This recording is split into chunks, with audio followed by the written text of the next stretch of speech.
Alam mo yung may hinahanap or may nire-research ka lang na isang topic sa internet, sa social media. Tapos, 2 hours na pala yung nakalipas. And then, na-curious ka lang dun sa topic na why people quit their jobs. Tapos, nauwi ka na dun sa secret lives of the billionaires. Hanggang sa conspiracy theories ng aliens and pyramids. That, my friend, is called the rabbit hole effect. This term actually comes from Lewis Carroll, author ng Alice in Wonderland. Sa storya, si Alice ay nahulog sa isang butas at napunta siya sa kakaibang mundo, na kung saan ito ay punong-puno ng fantasy. Napunta siya sa mundo na punong-puno ng ilusyon. At today, tayo rin, we fall into digital rabbit holes every single day na hindi natin napapansin. Hindi lahat ng curiosity leads to growth. Minsan, it leads to confusion. Expert references. Number 1, Dr. Carl Newport, isang psychologist at author ng Deep Work. Sabi niya, our attention is being fragmented by constant algorithmic stimulation. Number 2, Tristan Harris, former Google design ethicist. Ang tawag niya dito, a race for your attention. Pero ang tanong, how do you escape, or better yet, how do you use rabbit hole into your advantage? Let's break it down. Number 1, the science behind the rabbit hole. According to a study from Stanford University, listed 2018.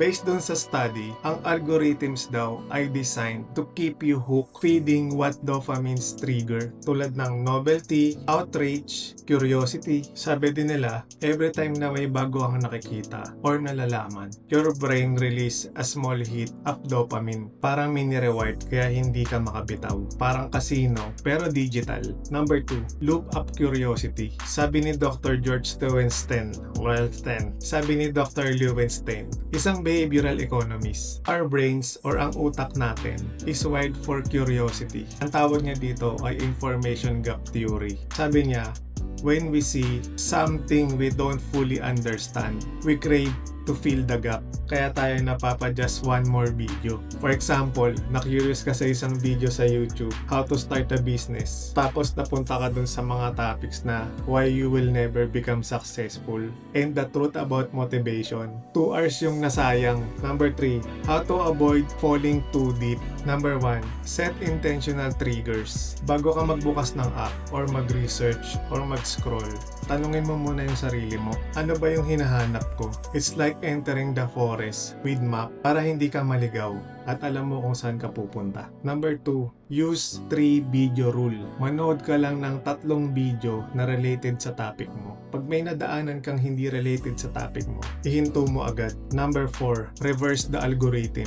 Feed the algorithm content you actually want. Watch more videos on learning, self-improvement, or creativity. And slowly, babaguhin nito ang mga recommendations sa'yo. Number 4, schedule deep work. Gamitin mo yung Carl Newport Deep Work Principle. Sabi niya, mag-schedule ka ng time block na ikaw ay offline para makapag-focus ka dun sa mga bagay na ginagawa mo, dun sa certain goal na gusto mong magawa, para makapaglaan ka ng oras at focus dun sa trinatrabaho mong topic or research. Sabi niya rin kasi, focus is like muscle. Kailangan ring i-train. Reflection and takeaways.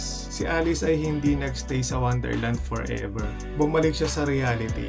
Dala niya yung lessons ng journey niya. Same with us. It's okay to explore, pero wag natin kalimutang bumalik sa realidad na may tamang insight, not just exhaustion or information overload. Kasi magiging distracted ka at wala kang magiging direksyon. Ang goal ay not to avoid rabbit hole completely, is to choose which holes are worth falling into. Be curious pero conscious, because in a world full of algorithms fighting for your attention is your greatest currency. Don't get lost in the feed. Find your own wonderland. Other references para sa topic nating rabbit hole effect. Kung gusto mo ng mga ganito klaseng usapan, topics, subscribe ka na. Real talk, no BS, practical.